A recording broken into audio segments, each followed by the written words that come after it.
Hello everyone, today we talk about the Hellenistic Xystophoros cavalry, a unit that is shrouded in mystery to the extent, of course, our knowledge of ancient arms and armor is relatively limited, especially from a categorical point of view. In this case, of course, indestructibly connected with the Xyston spear, which actually appears rarely in the sources, thus making the Xystophoroi somehow mysterious. In fact, the Xystophoroi do not seem to have been substantially different from the Hetairoi of Alexander the Great.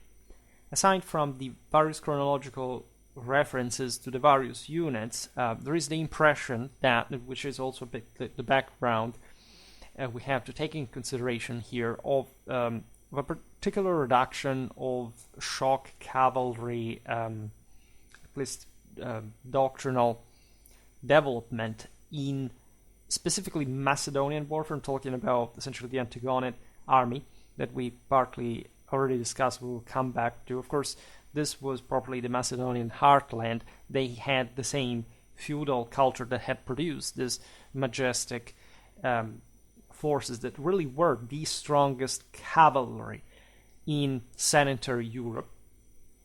We have to introduce again so many different units. Consider this video is just like a historical military unit one, so it's not about the Xystophoroi much beyond, say, the arms and armor are concerned.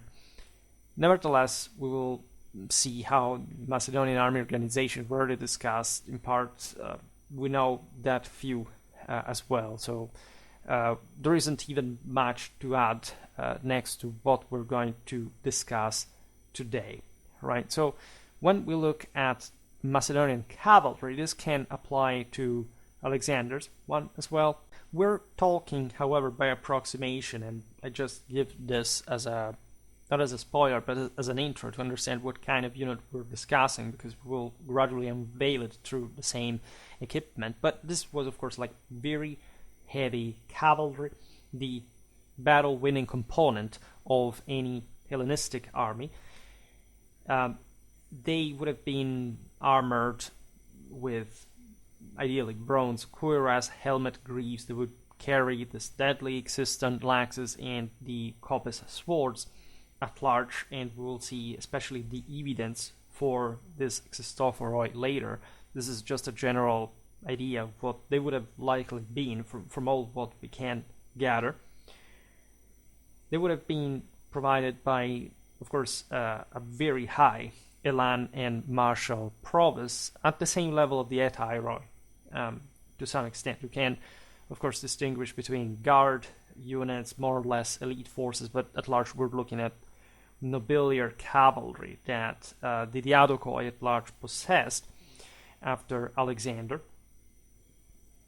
So the tactical implications of this will be better seen in a video about tactics. I have a playlist about Hellenistic warfare that we don't update too often, but that is starting to gain mass, right?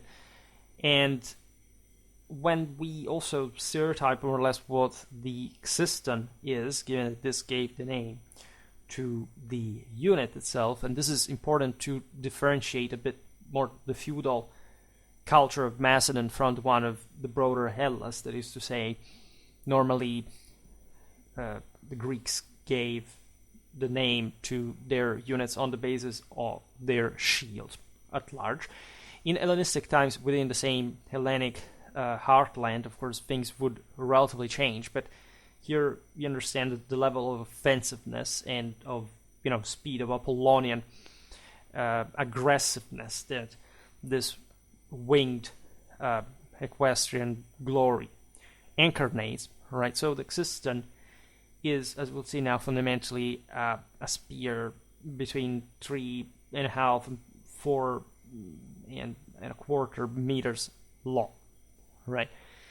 And so this is just the essential per se. We'll see now what kind of measures it had. For example, it seemingly had a spear point at both ends, serving both as counterweight and a backup if the main tip was damaged, a bit like the Sarautor or the lizard killer of the same Hellenic hoplites. In fact, here the Alexandrian point of reference is very relevant because in Alexander's lifetime we do not see too many Xystophoros conceptually intended.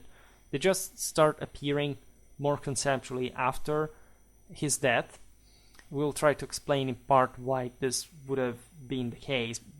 My idea is that the Adochoi kingdoms may have developed in a more sophisticated way from the top of more consistent statehood in the respective dominions, like some kind of more, say, dirigistically, categoristically spotted, right, defined cavalry compared just to the retinues of old Macedon, right, and increasing possibly in some kingdoms, unlike actually what it seems in Macedon, because by the end of this period, today we remain between the 4th and the 2nd century BC, right, so the peak of Hellenistic warfare.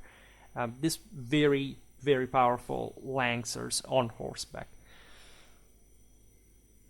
The terminology is also relevant because when you look at the companions of Alexander, they were capable of fighting both, of course, on horseback and on foot. We do not see many shields in Alexander's era. We see them later.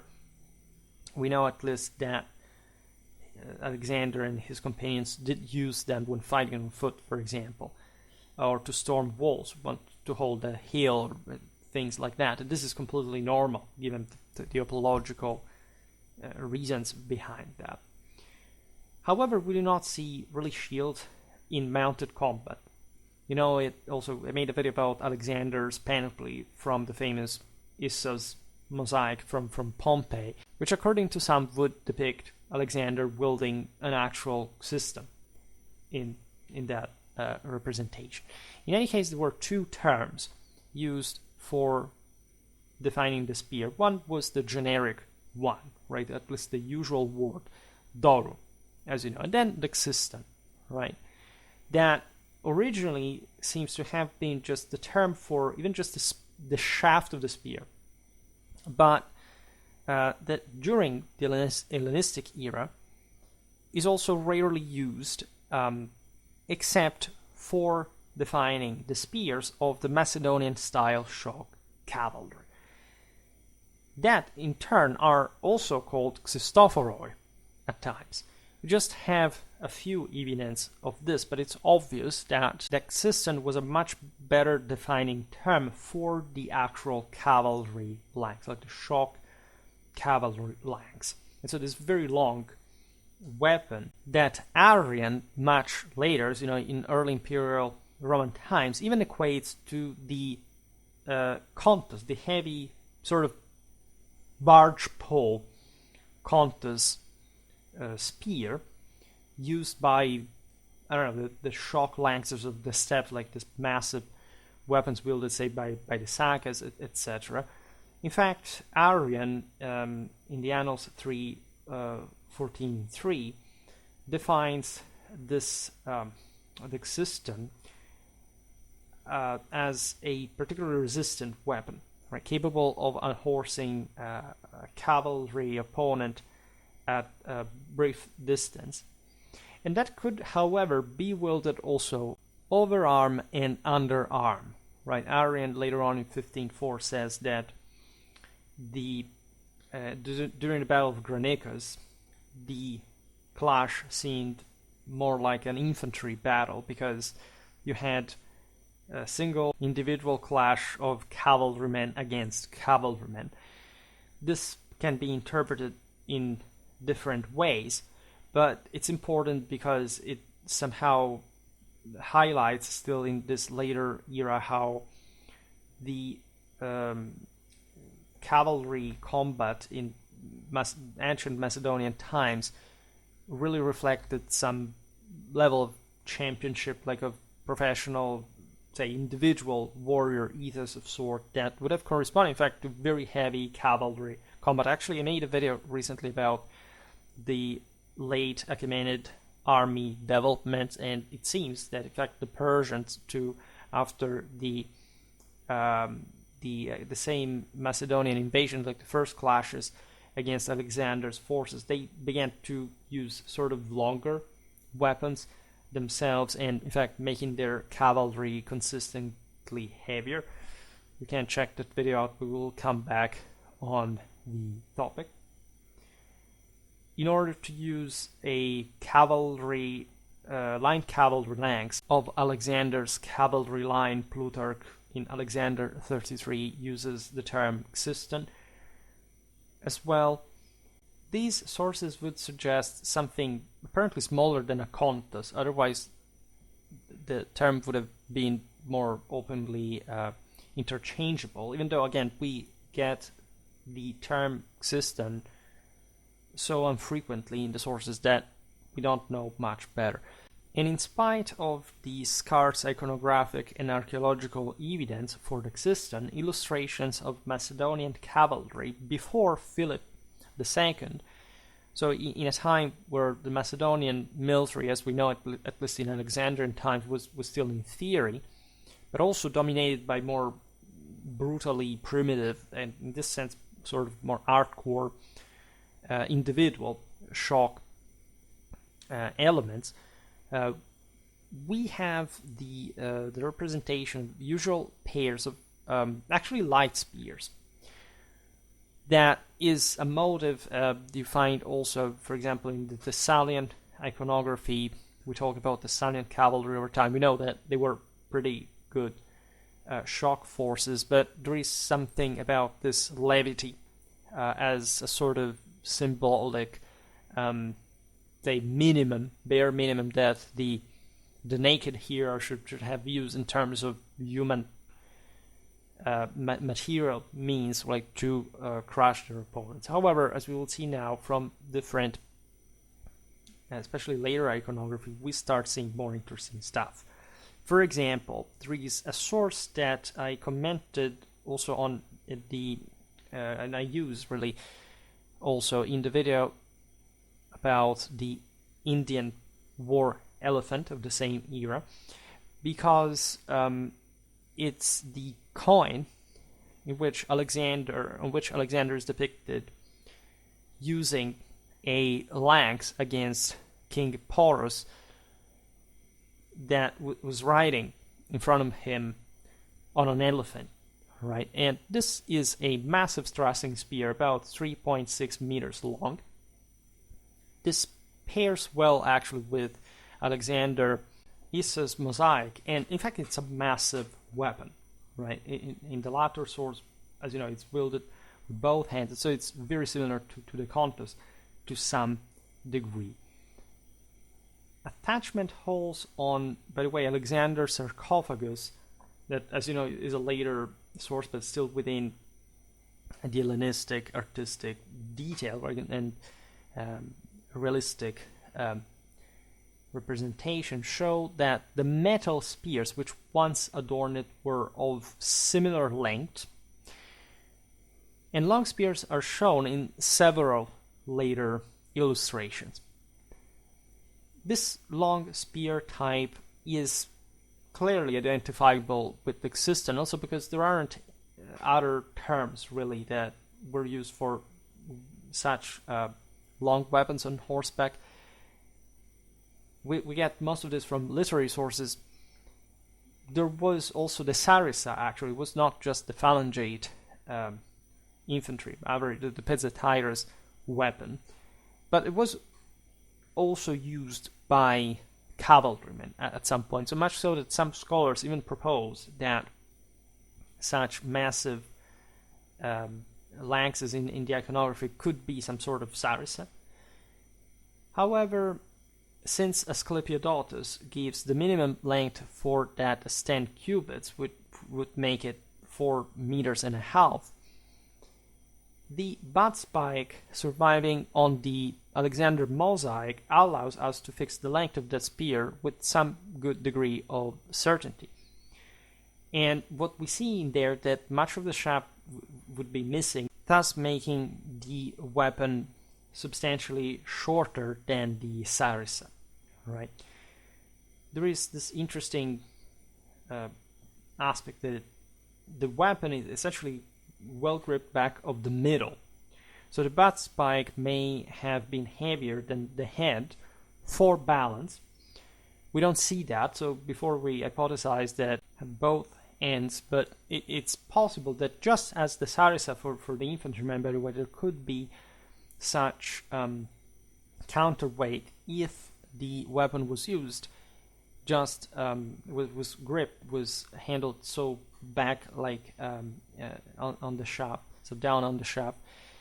And that is also actually a great indicator of training, especially on horseback, because the longer the lengths, the more difficult this kind of performance is, really, which would explain in part also why perhaps at the end of the Hellenistic period we see at least Macedon having less of that, because possibly having even that overly loaded horsemen in terms of individual capacity, also just rather than collective one, it's a bit too would have been a bit too exhausting. It is something similar to what happens, for example, to the Parthian cataphract, that towards the end, in fact, the beginning actually of the Sasanian period, after the Arsacid one, has really reduced its double function of shock lancer and archer. It has less armor in weight, and there's been a functionalization in this actually sounder army from a subtle point of view of the heavy cavalry and the light accompanying element. And this would have been the case actually for the same Hellenistic, for the Adochoi forces. This is relevant because, I say Hellenistic, by the way, because some Hellenic polis would have used that as well, and so we're not talking necessarily just about the Adochoi. It's possible also, by the way, that some other people would have used some similar weapon. In fact, we recognize the same development of heavy cavalry in the Macedonian culture would have heavily been influenced by the steppes. They are much closer than one realizes. Regardless, we understand that, of course, like these earlier warriors were somehow, again, more individually loaded, more heroic, a bit like Alexander, like the difference between Alexander and later Theodokoi over time in terms of actual achievement. And, you know, the same Macedonian army fundamentally readjusts right to less, at least relative performances of the older military. And this is intrinsic, not much in the technical means, but properly the gradual degeneration of mankind, this polities that, yes, leave off of Alexander's greatness, and also the one of many leaders that have taken part of it, but that can never equate it. And so there is a more sort of salvaging strategy of what Alexander had conquered, also from this more politically fragmented standpoint than other further expansions we talked about Pyrrhus recently. However, we will come back to that point because we have to explain the changes here. I don't think there is a better understanding of why the term Xyston was used just by later sources rather than Alexander's ones. I think it could simply be a matter of evidence of absence for the earlier, more primitive Macedonian background. Less sources, less literary interest, also from those that normally wrote more about, also from the external, about Alexander, that would have been habituated to different weapons at large, because especially, as you know, the Hellenic, the core of the Hellenic world, at least the more historiographically developed, did really not use such heavy cavalry. Like it didn't really have the feudal background to be able to support it. Right, so that may be an explanation. Now there is a bronze butt spike preserved at the Newcastle University with an MAK inscription, which stands naturally for Macedon. And this is 38 centimeters. That is consistently longer than the infantry weapon Sauroter, let's say. In particular shorter than the massive Sarissa butt as well. So comparatively, we're really into an intermediate type of lengths comparing the respective spear butts to the point of making us say this is a Xyston, right? And we can be fundamentally sure about this. The shaft of the spear was made of cornel wood that, as you know, was common like in ancient weaponry. The species is the Cornus mass, the Cornelian cherry, which was also apparently common in Macedon. We'll talk more about how these weapons were made, because, for example, the Sarissa required an astonishing amount of work just to create. If you look at the sheer cost of the phalanx, it may seem strange, but actually an enormous amount of that was coming from the Sarissa making. That really required an incredible amount of energies of skilled work and more, because it was a very long weapon. And as you know, fitting for that very specific role that infantry had in the Macedonian tactics that were really very different. They had nothing to do with the Hoplitic ones. Many people think that Macedonian tactics were simply an evolution of Hoplitic ones. No, it's a completely different story. In any case, this type of weapon was, in spite of being of cornel wood, superior to the ones that the Achaemenids used, again in that very end of the Persian Empire, mostly because, as we have seen in the aforementioned video, the Achaemenids used javelins on horseback. They would have used spears as well, but these were apparently flimsier.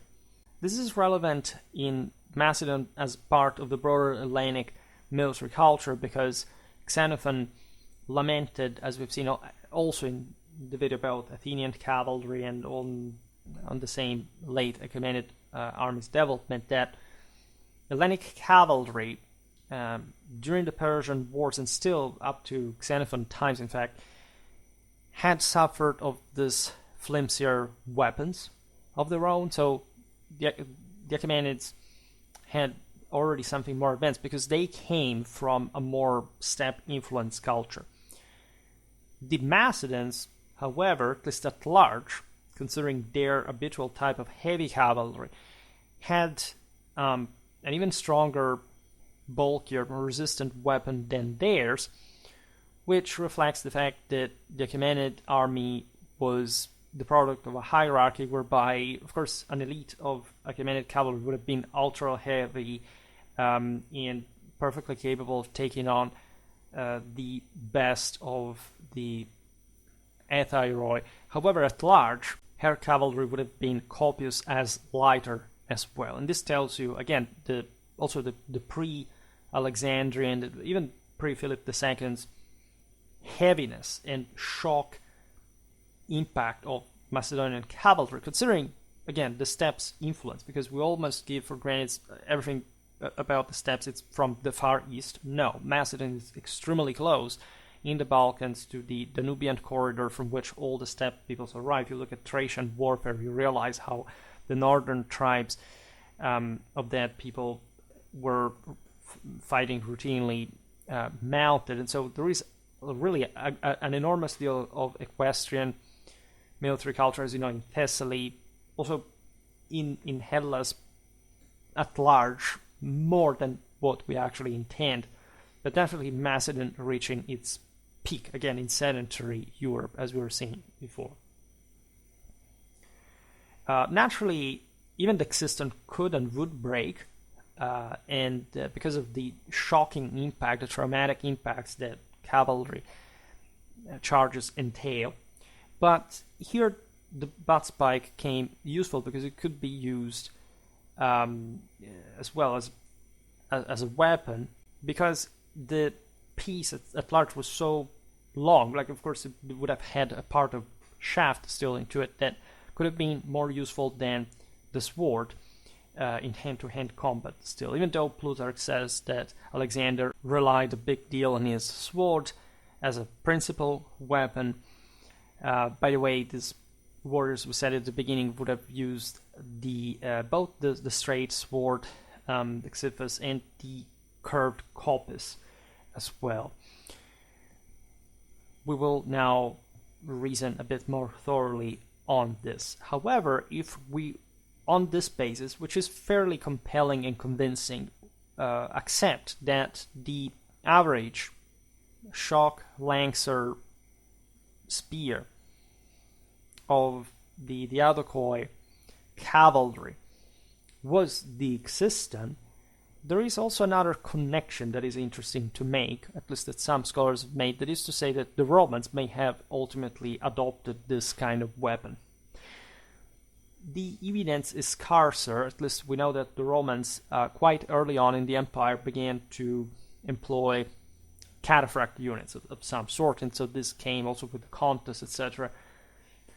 In any case, there is that famous passage from Polybius 6:25 that, for reasons that now I will not digress on, that have been a bit debunked actually by military history and archaeology, makes this pretty thorough picture of the sort of pre-Second Punic War, pre-Macedonian Wars Roman cavalry. They would have used this incredibly archaic kind of equipment, and we think that Polybius exaggerated a bit too much. I also made a video explaining how pretty darn good Roman cavalry actually was.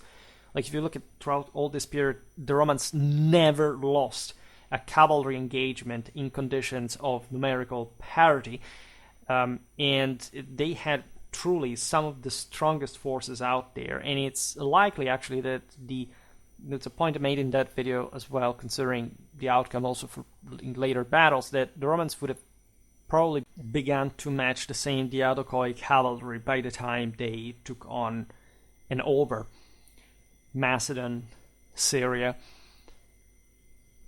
We'll have to discuss this, but if you think about it, if the Xyston was sort of the most obvious weapon for heavy cavalry, the Romans at some point would have employed the same, in spite of the fact that it is true, as you know, that during the Middle Late Republic, the Romans passed from actually a very high also quota of cavalry, mostly from their Italic allies, to the Romanization of the latter and the fundamental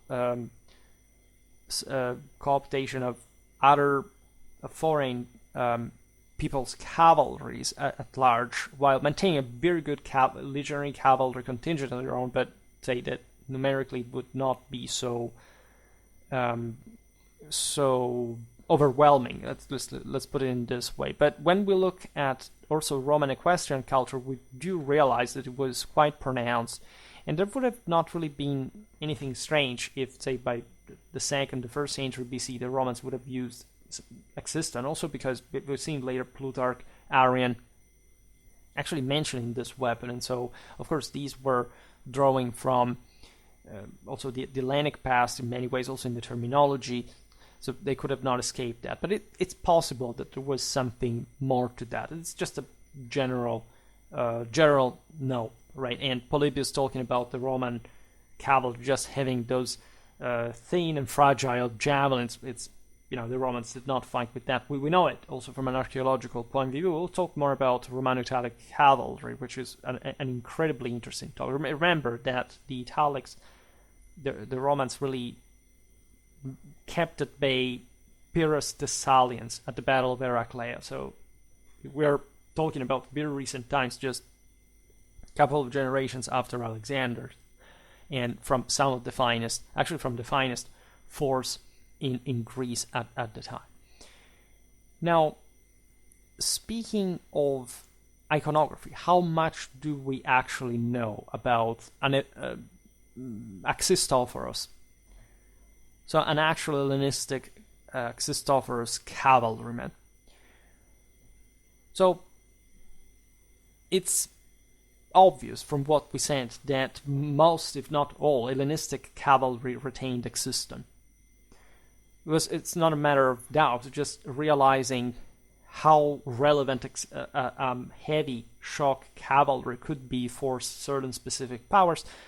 This is not an easy question to answer, because not all these forces, if we include also the smaller Hellenistic kingdoms or certain polis of provincial, say, relevance, etc., would have had the capacity of fielding significant numbers of Xystophoroi, right? For what, right? We discussed here and there the later Spartan Athenian military organization. That they are actually very interesting, especially the Spartans, that are usually credited for this reactionary conservative behavior, transformed their military at the end before being taken out completely, because of course they weren't much of a relevant power anymore to begin with, but they managed to create a quasi-Macedonian force by the end of their military history, which is shocking because nobody else among the Hellenic polis would really be able to do something like that, to say how seriously Sparta took the entire sort of military situation still in those times. Nevertheless, there are some characteristics that seem to persist in this Xystophoroi cavalry. For example, the shield does not seem to have been particularly relevant still. We are not sure because, again, there is a very few evidence, and of course they would have used shields as most cavalry out there. But if you think about it, if it is a often two-handed grip spear that you have to be able here to even adjust at a significant level with both hands, given the very advanced barycenter, you can really understand this as a major shock cavalry that really finds its raison d'etre, as we've seen also for other units without too much protection, in the shock impact, and so in the cohesion of the formation rather than any kind of greater melee defense capacity. In other words, this seems to have been very good elite, in fact, cavalry fielded by the Adochoi kingdom's nobility in some consistent number that could, as a major shock forces from a numerical point of view, overwhelm most opponents on the battlefield, mostly other cavalry, because infantry was mostly unassailable, especially in the form of the phalanx frontally, and this elite troops would have been wasted for, say, chasing skirmishers or something.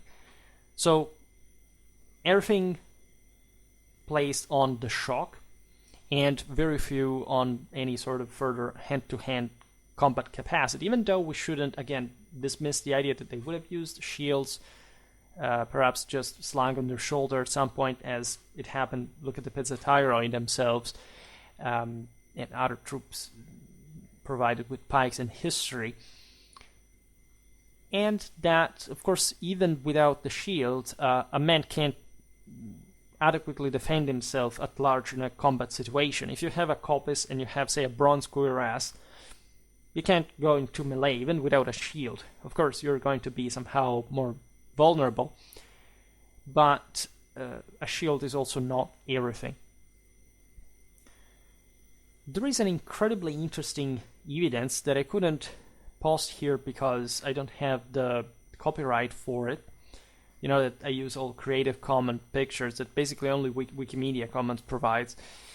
In any case, there is 168 BC Roman coin celebrating, if you know, of course, what the year is about, the defeat of Macedon at that point. So this is a Roman coin, but it seems to actually depict a Macedonian, or at least an Hellenistic soldier, which, as we understand here, may have easily been a Roman ally, right?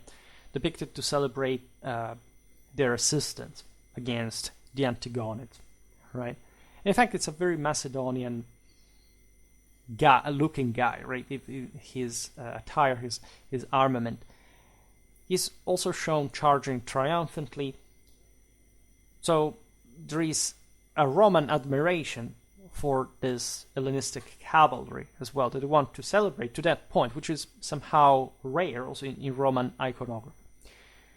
This tells you that also the notion that the Xystophoroi would have decayed among the Antagonids, considering that other powers around that were not really more powerful than Macedon, especially the ones that assisted Rome against it, could field, right, if they could offer these troops to Rome. Also at large, we just said the Xystophoroi would have been more effective in large contingents, but again, any sort of nobleman or aristocrat in Greece could have aspired to that kind of equestrian role, and they would have fought also at an individual level. We've seen it with Arrian as Xystophoros, especially again in this knightly duels, right, and challenging the enemy to single combat. It was a very strong thing at the time, also among the Romans for that matter.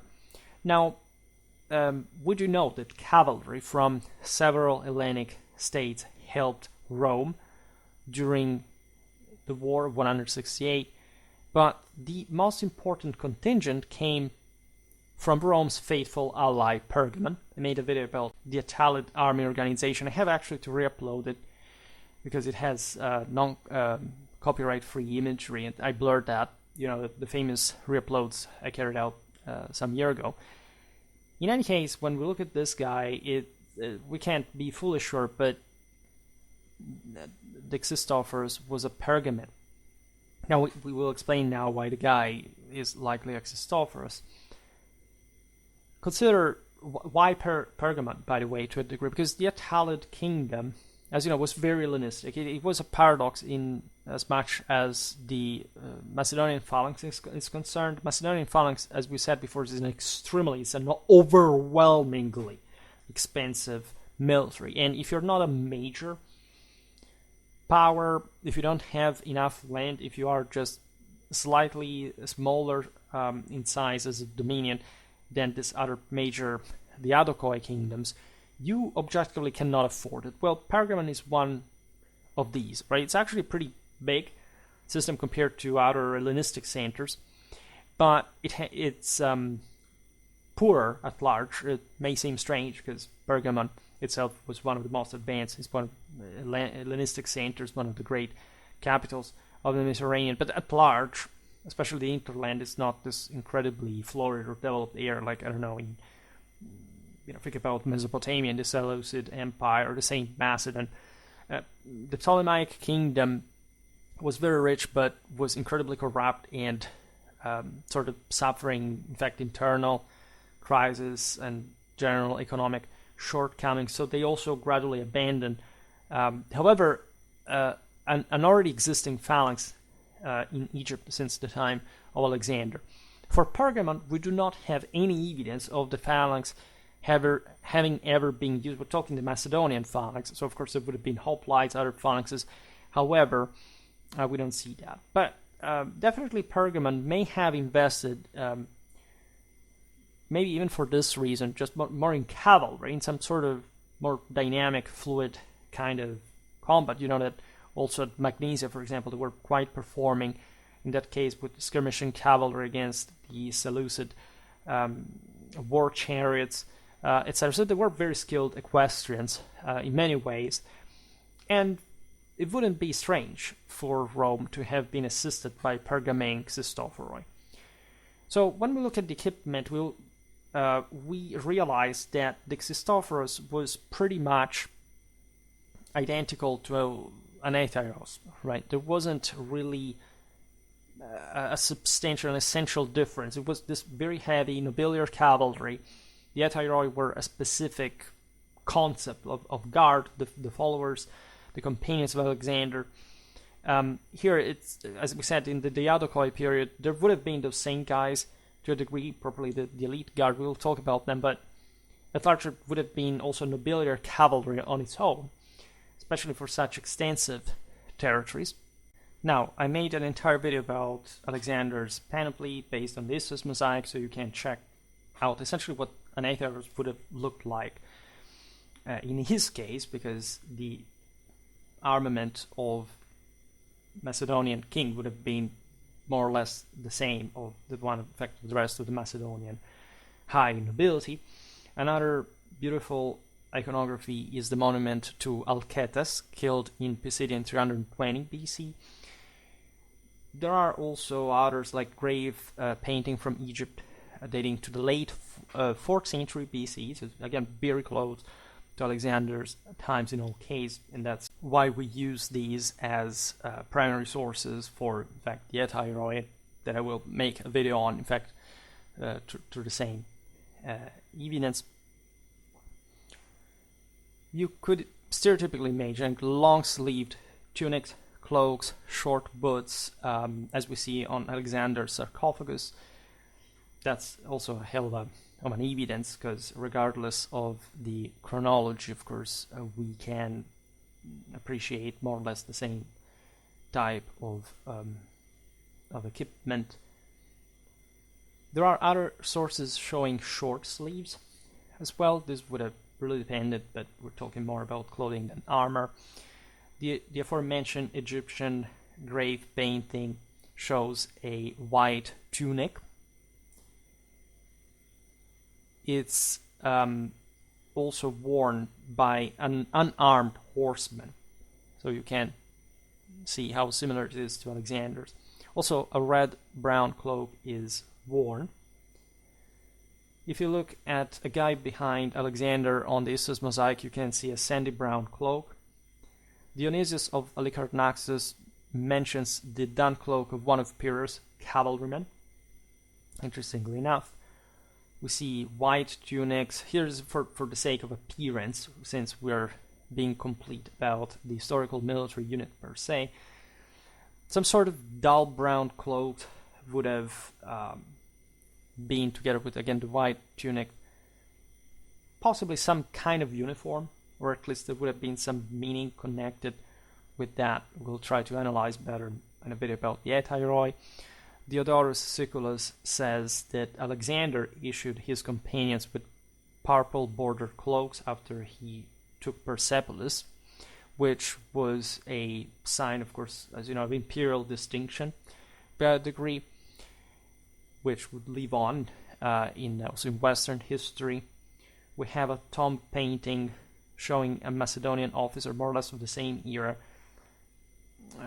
He may have been a foot officer, an infantry officer, with a red tunic, linen cuirass, sandy cloak decorated in purple, which is also incredibly similar to the aforementioned evidence.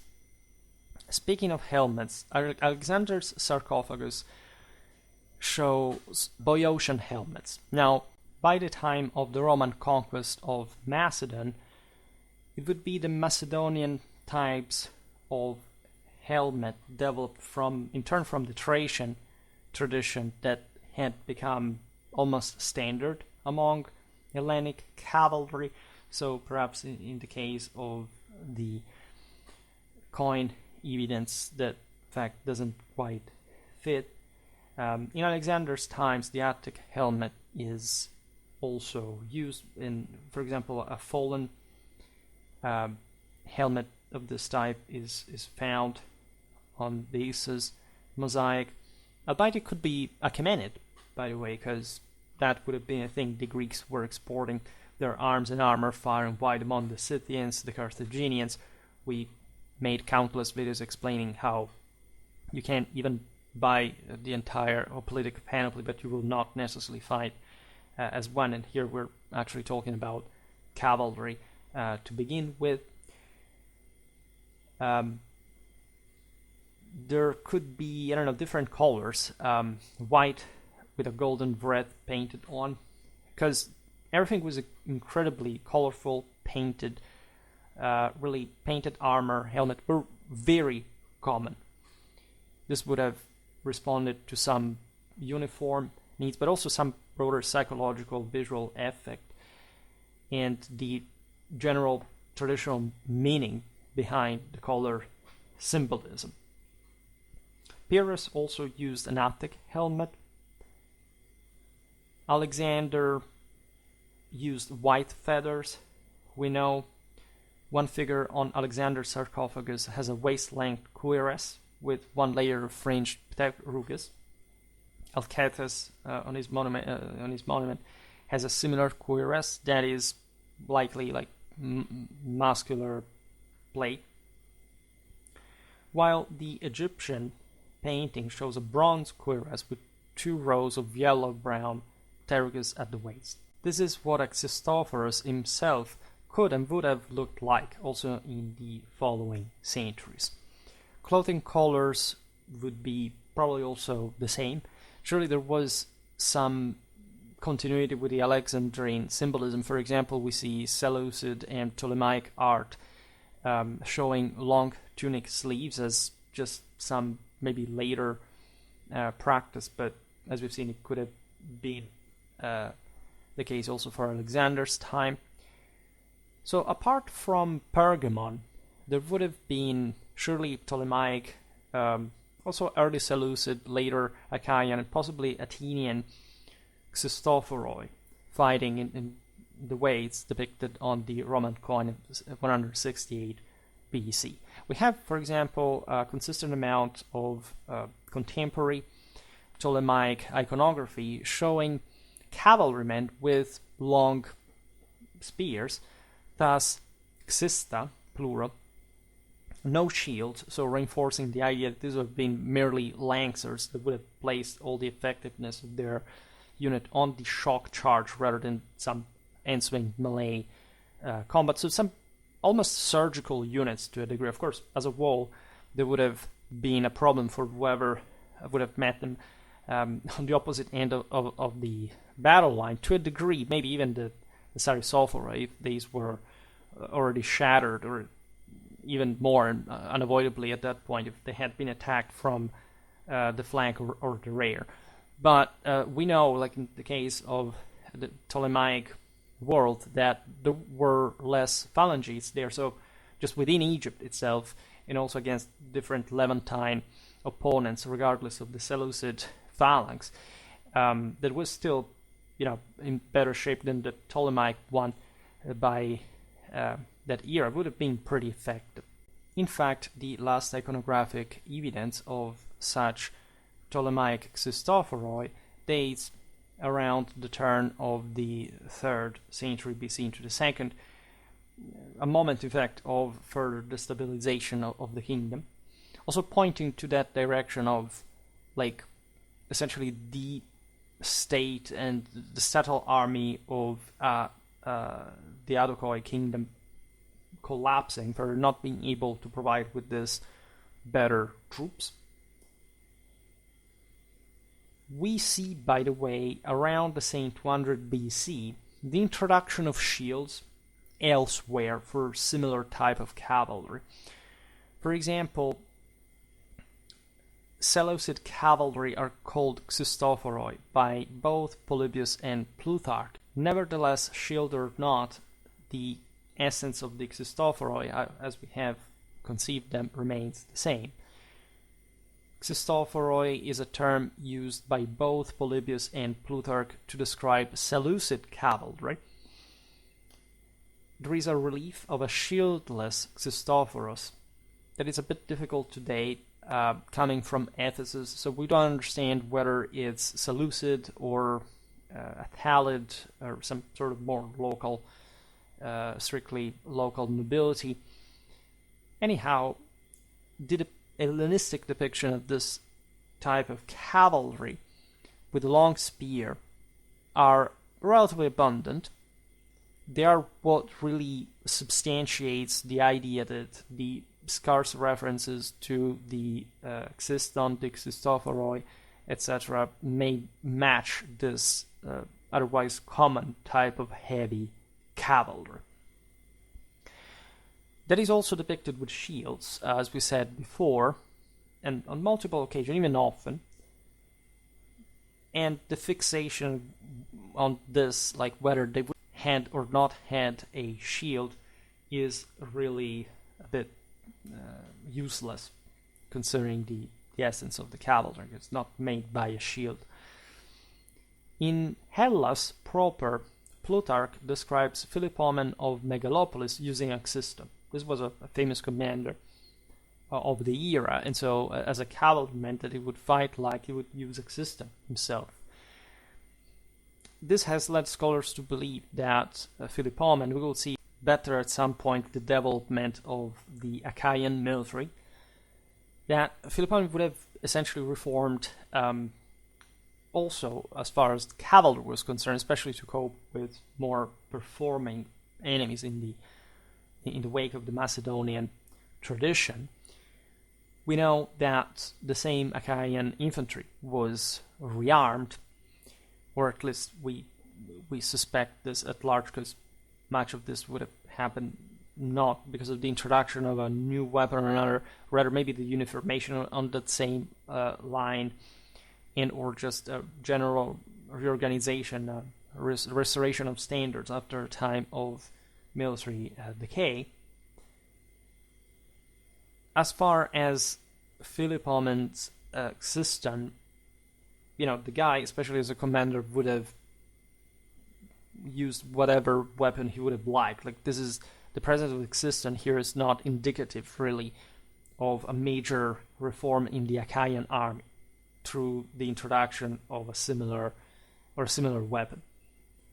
Polybius, as you know, had once been the cavalry commander of the Achaean lead, which also many people use as an indicator of alleged ultra-military competence from the side of Polybius, which is actually not much the case, especially also when it comes to the famous confrontation between the Macedonian phalanx and the Roman legion that I made a hefty video on. Polybius, however, tells us that he was sent as a military advisor to Ptolemaic Egypt, so of course he would have known his stuff. But remember, Greeks wrote military history, in ways that had to conform to a specific kind of logic and canon and function. So the theory is good, but even when they would have known better, they wouldn't necessarily write. And Polybius is an author of incredible modernity, as you know. It's like reading a guy from today, except an intelligent person from today, which is very rare to find. But just to say how easy it is to relate with him. So do not be fooled, generally speaking, by the much overarching sort of Hellenic mentality, say order things that can be very, very instrumental to certain particular things. Remember what we said about the Roman cavalry before, on the base of the same Polybius. And he says that a large round shield was by his time a standard Hellenic cavalry gear, right?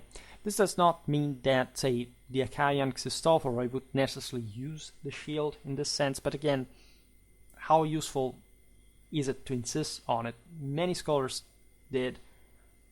We're just saying here what it doesn't necessarily mean, so to warn you about how things can work.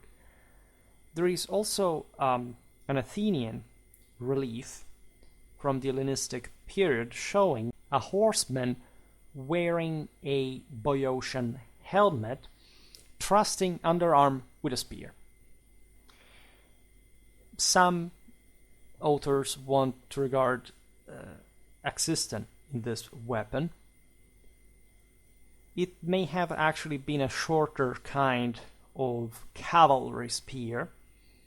We will talk about this other types. I made a video about the, say, also like the 5th century, say roughly 400 BC, so a bit before this time, but still Hellenic cavalrymen. We talk about Thessalian cavalry as well, so if you're interested, you can find some comparison. If, of course, this relief from Athens is showing Xyston, we can't say that during the Hellenistic period. Of course, the Athenians may have developed their own Xystophoroi, to have reformed their entire cavalry as Xystophoroi, debatable. But we shouldn't underestimate what was happening in the late Hellenic classical period, let's say, because some of these people had hardly entered the Hellenistic world. It's a bit like what happened after the Roman conquest. The Greeks still, the Greeks, let's say, in places like Athens or Sparta, did not really consider themselves as being conquered by anyone. They thought they lived in their own bubble, in their own perfect world, and there would have been some resistance to the adoption of Macedonian military culture at large. However, since the polis societies were becoming ever more oligarchic in nature, and their cavalry thus would have increased in importance compared to the infantry, it's likely that, of course, the Xyston would have always been used in Athens, like in any other polis for that matter, during the Hellenistic era. Just the extent by which this is the case, we unfortunately don't know, because we just base ourselves on specific iconographic evidence. It does not necessarily speak for the whole, right? It is true that these polis had an important degree of, say, societal control, so that they could produce a relatively uniform military of some kind. Nevertheless, the Xystophoroi would have not been necessarily the only type of cavalry, even among the heavies. So, at least the same levels of feudal quality of Macedon, the Iconoclast kingdom, would have not really been attained throughout the Hellenistic era by this polis. They would have fielded contained numbers of also very good cavalry, for that matter. That we don't have to think that the Hellenic polis could not produce that, right? There were always, in a way or another, some sort of aristocratically backed system, right? The myth of democracy is hard to die, but again, it would have been nothing strange. If anything, they would have lacked a bit of the elan of the Macedons, of the other Hellenistic rulers, but they knew their deal. As we've seen in the video about Athenian cavalry, there is so much that we give for granted in terms of the Hellenic, but also in a more oligarchic Roman equestrian knightly culture proper, right? So if, say, the Athenians had Xystophoroi, you can imagine how actually developed military, say, the equestrian culture was across the Mediterranean. Now, there is this point that we made at the beginning, that apparently the Antigonids may have had a drop in the use of the Xyston towards the later times. The only evidence for this, not as unimportant really, but still, is Livy, that describes the Macedonian cavalry consternation when charged by the Roman one. So some scholars have come up with the notion that the Macedons would have abandoned the Xyston even for javelins, which also doesn't make sense, because you can have other type of, as we've seen, cavalry spears. Shorter ones would have surely been out there all along under Alexander in the Antigonic period, and can't say beyond, because then the Romans arrived. So, but throughout all the year, I mean, and still some Macedonian auxiliary forces were there, even though the country was, as you know, parceled and sort of annihilated.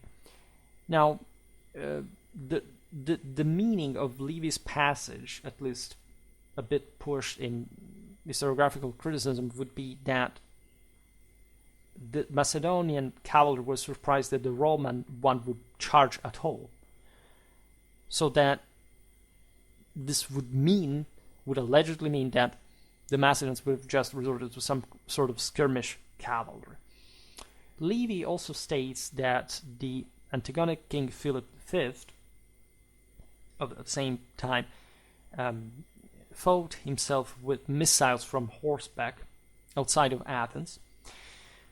This also doesn't mean much in the sense that, as we were pointing out before, also for the Thessalians and Saint Philip II's iconography, the javelin was not just part of the normal Macedonian iconography, but more practically, like every cavalryman of the era would have perfectly known how to use a javelin from horseback, in a Roman one.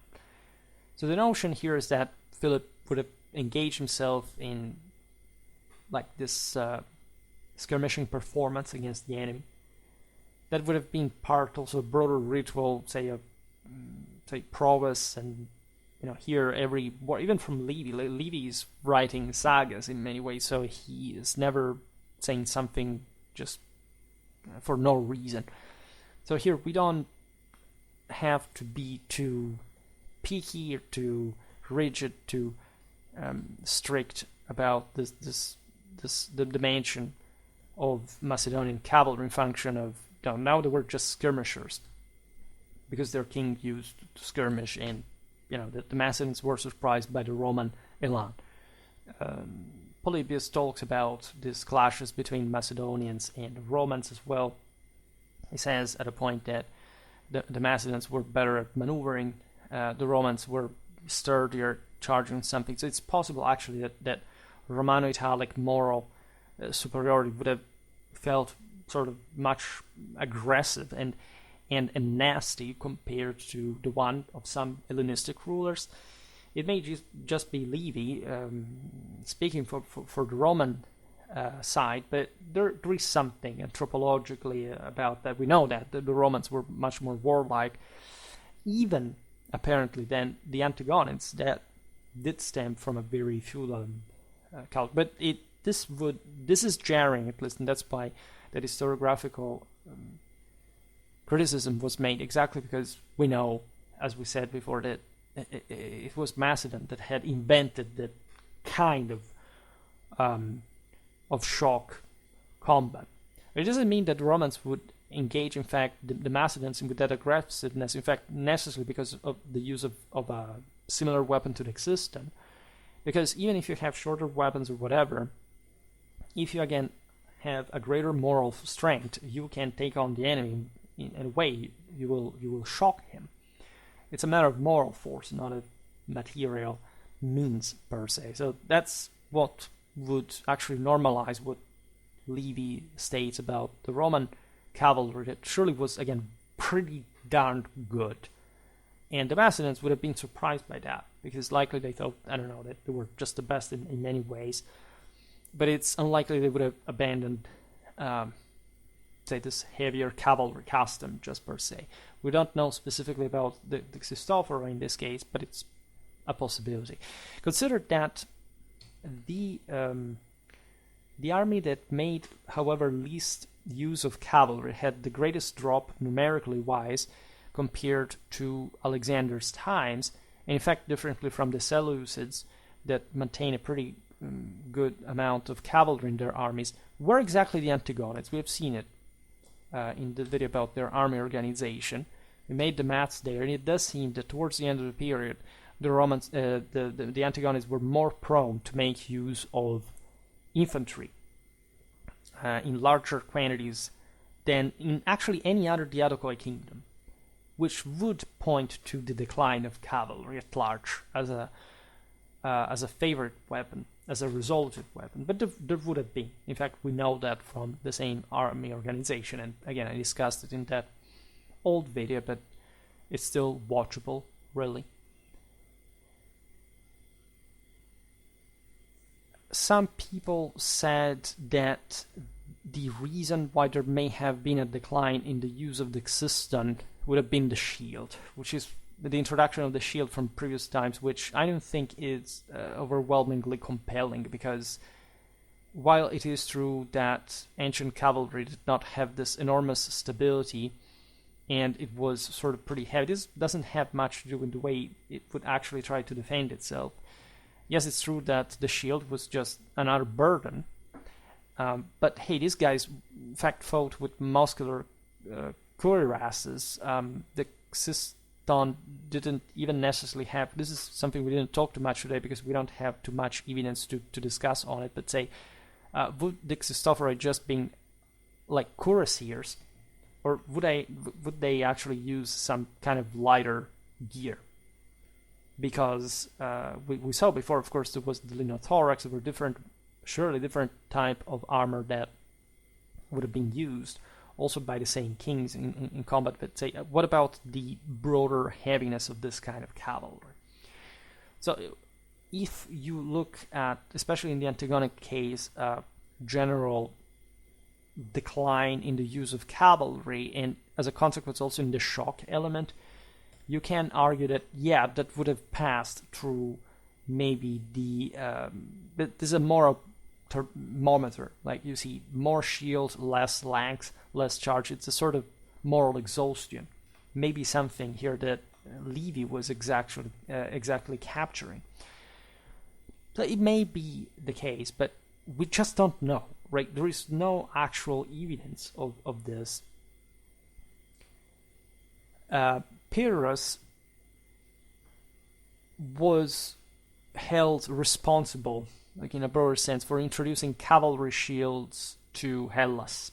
It's possible, according especially to a specific reading of Dionysius of Halicarnassus, that Pyrrhus fielded Xystophoros cavalry in Italy. All right, specifically, this would have made up his very guard, which means the Romans, by the way, would have fought against them, etc. We see after Pyrrhus returned to Greece that he was using a bronze shield on horseback, at least from the account of his last battle at Argos. Pausanias records that the Argives kept it even as a trophy. You know that Pyrrhus got killed in the city streets, which actually would point to the fact that using a shield was not like the less likely thing that he may have wanted on that occasion. So some people said, so since there is Pyrrhus uses this shield in a street battle, which I'm writing right now for medieval history, an entire article pointing out how crucial shields were in street battles, in siege warfare. We've seen it also for Alexander, for that matter. We said at the beginning that the guy would have basically, even when fighting on horseback in the city streets, would have just there be wielding a shield, unlike any other circumstances before, right? For some alleged reform they would have introduced in Greece for cavalry shields. It doesn't make any sense, and even less the concept that this cavalry would have been about javeliners, or just mostly throwing javelins and not being a shock charging cavalry force. You see the connection with Philip V skirmishing in front of Athens. So the notion is that these great Hellenistic rulers would have just abandoned the shock charge just for some sort of skirmish. Bit too much refinement for my taste is in the absence of other evidence. Again, we know that this kind of cavalry exists. If we don't have an explicit evidence for heavier shock lancers to exist, if we don't have explicit evidence for that, for in fact 3rd, 2nd century BC Macedon Epirus, that doesn't mean that it wasn't there, right? It may be that cavalry would have had sort of slightly different roles from other places, yeah, right? It's possible that the Macedons, especially fighting in places like Thessaly against the Romans. Think about the battle also elsewhere, but the battle of Xysstophoroi, that had less room for maneuver than on, say, the Syrian plains. But like the Seleucids could have it. Let's be honest, like, it doesn't make any sense, right? It's like saying that the Parthians shouldn't have cataphracts because they can from rugged terrain. This doesn't make any sense whatsoever. However, it is possible. This I would subscribe to that. Of course, there may have been a tendential decline in cavalry in general in powers like Macedon, like especially after Alexander in Macedon and in places like Epirus, etc. So in Greece, just for some reasons that have to do with probably some greater maturity of the overall force. I mean, I will not here digress on why and how like the Macedonians triumphed against the Achaemenid Empire, but also how this would have triggered like some broader considerations about the effectiveness of their military. What's the role of the phalanx, the role of cavalry? Because you have always to reason in combined arms, because that's what the Macedonian tactics were really about. And for the rest, this is all too few to claim that, say, cavalry would have cancelled the Xysta, because it doesn't make sense before being there no evidence for it, if not some hints or indirect connections of some sort. Without mentioning that we have even evidence of the sarissa used on horseback. So regardless, there are other interpretative issues. However, you understand how variegated this entire picture could be. We don't have to be too strict. Unfortunately, this is the price we have to pay for being so distant from the events. We're not having better information. We can make all the kind of suppositions we want, but we will never be fully aware of what was happening on these battlefields, at least to a degree. Like the essence, what I'm always struck by when I see also have the misfortune of grasping a minimal part of what other YouTubers deal with these topics like, is that we actually know very well about what the essence of this warfare was.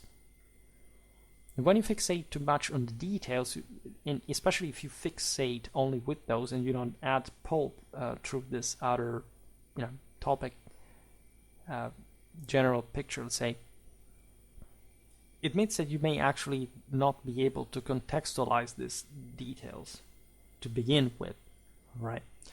So as far as the Xystophoroi are concerned, I'm glad to have covered them, because I know that somewhere there are people asking about what this stuff really was, wanted to know these details, because people are, especially wargamers, fixate a lot with this kind of topics, and they want to know exactly how they have to paint to model their own toy soldiers and stuff. I understand that the artistical side of the story is fascinating, but if you want, this is specifically the issue. As you understand, even from this specific one, there isn't. We often find this kind of we don't really know kind of evidence, but especially in this case, I would say that most of the general questions about the Xystophoroi, whether they had shields or not, whether they were banned from certain militaries, etc. It's so specious, it's so unnecessary, right? It doesn't lead anywhere, and especially it's so unsubstantiated that it really doesn't seem to add too much to the general understanding of equestrian capacity at the time. Because otherwise, it looks as if, I don't know, there were some peoples that had lost the notion of how to make war, right? How to be shock horsemen, which is definitely not the case. But more interesting, of course, is the actual clash, not in fact a wargamistic encyclopedic approach, but let's say how did these guys fare against this or that power? That's what, when they were at war with somebody else, that's the only thing that really matters at the end of the day, especially if you're seeking for sort of an objective assessment through, in fact, the comparison approach. And then you have to take this broader diachronic lens as well, because there is no doubt that Alexander's cavalry would have been different. Just even before then in equipment, as we've seen, wasn't that much. But in terms of probably, we could say anachronistically doctrinal terms, like how would this cavalry combine with the infantry, there's no monofactorial dichotomic answer. It depends really on what this military looked like. For the Antigonians, we see that they preferred infantry to a degree compared to the other Seleucid, say the other like the Adochoi, like the Seleucids, etc. Just those fundamentally, because these were the only ones who really maintained, as we've seen, an Alexandrian military war to this kind. I mean, the Ptolemies were declining. The Attalids, as we've seen, they didn't even have a phalanx on their own. So, at large, I would actually, agree with the general trend, but I wouldn't go as far as saying the just weren't shields or whatever. They're too technicistic explanations that do not fit with my personal sense of military logic and general historical and moral assessment, right? In any case, for today, I stop it here. We'll keep talking about Hellenistic warfare. It's really important. We'll be covering all units in ultra depth, so be ready for that. I just hope that you enjoyed this video. If you did, please share it. Otherwise, leave a like or subscribe to my channel if you're interested in my upcoming content. As always, I thank you heartily for listening to me. I wish you a nice time and see you next time. Bye.